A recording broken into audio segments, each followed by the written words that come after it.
L'idée d'un stage comme ça, c'était vraiment de proposer une expérience vivante, une expérience d'exploration, avec vraiment l'intention de créer du lien et de pouvoir rencontrer l'autre vraiment et se montrer à l'autre vraiment et créer ensemble un climat suffisamment sécure et bienveillant dans la relation pour pouvoir justement s'explorer ensemble. Co-créer un couple vivant, c'est surtout le mot vivant qui est important. Tout ce qui est vivant est en mouvement. Donc l'idée, c'est vraiment de mettre du mouvement, de ne pas scléroser la relation. Et c'est souvent ce qu'elle est. C'est-à-dire on a projeté des choses sur l'autre, on lui a mis des étiquettes, on agit, on réagit en fonction de ce qu'on croit et on enferme l'autre dans certains systèmes. Et le fait de remettre de la vie, ça veut dire remettre du mouvement, arrêter de faire toujours de la même chose, ouvrir l'espace à ce que chacun puisse grandir, se découvrir et se révéler pour que la relation soit évolutive, qu'elle soit dynamique et qu'elle soit tout simplement vivante. On était, on va dire, devenus deux étrangers et c'est vrai qu'avec toutes les activités, toutes les expériences qui nous ont été proposées, on s'est métamorphosé et on s'est complètement rapprochés de l'un de l'autre. On a des projets. Moi, pour ma part, je ne pensais même pas que ça pouvait être possible. Je suis très, très émue de ça.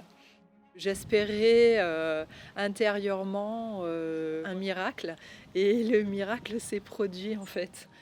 Les choses se sont ouvertes qu'on n'avait plus voulu, je pense, regarder depuis très longtemps. Et ça apporte d'un seul coup un retour en arrière d'émotion, de plaisir, d'envie. Et puis après, d'un seul coup, le stage s'arrêtant, on se rend compte qu'on va pouvoir maintenant rentrer chez nous. Mais même si on ne parlera que la même vie, on va se rendre compte que cette vie, elle va commencer à changer maintenant pour que l'avenir change. Voilà. Mais cette fois-ci du bon côté des choses, c'est-à-dire qu'on reste ensemble.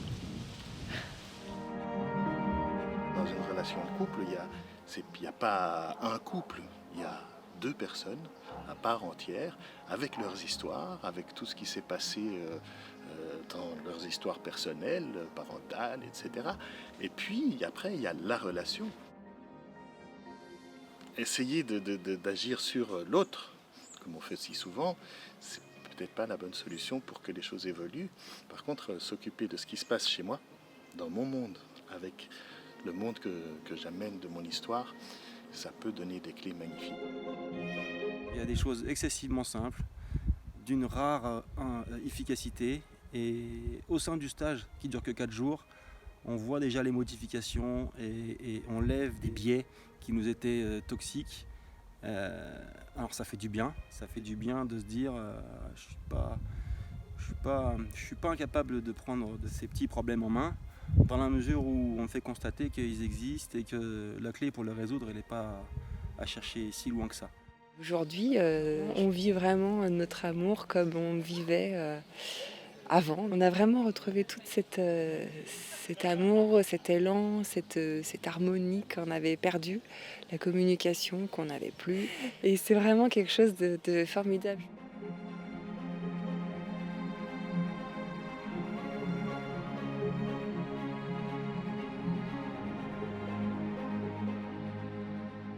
L'idée principale, c'est de mettre de la conscience. Dans un couple, très souvent, il y a finalement des comportements qui ne sont pas du tout conscients, ni chez l'un ni chez l'autre. Même souvent, je pourrais dire qu'on voit plus souvent facilement ce qui se passe chez l'autre que chez soi.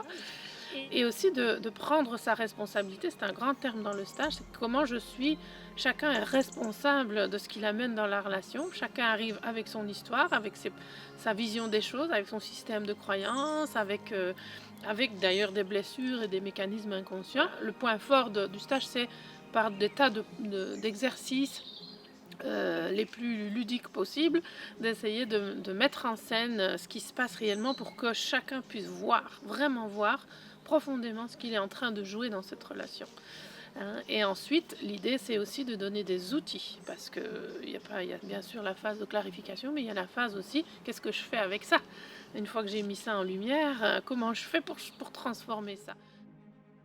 On propose aussi plein de choses, parfois très fort au niveau de la compréhension, parce que c'est important pour mettre de la conscience de mettre un cadre dans lequel on peut comprendre, et en même temps de se jeter à l'eau dans des expériences ludiques, sensorielles, où on joue, où on remet du plaisir dans la relation.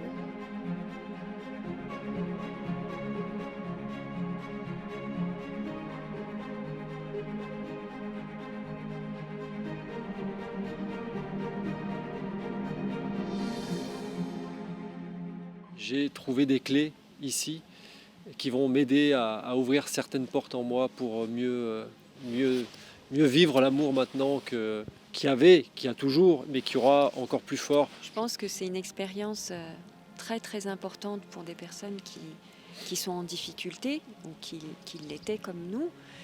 Mais c'est aussi une belle expérience pour des personnes qui pensent n'avoir rien à régler et qui, quoi qu'il en soit, en sortiront grandis. On en sort avec des clés, avec des expériences vécues. Et tout ça, une fois que c'est ancré dans le corps, ne peut qu'y rester et on peut aller rechercher toutes les ressources nécessaires en y faisant appel. Donc c'est vraiment une belle expérience.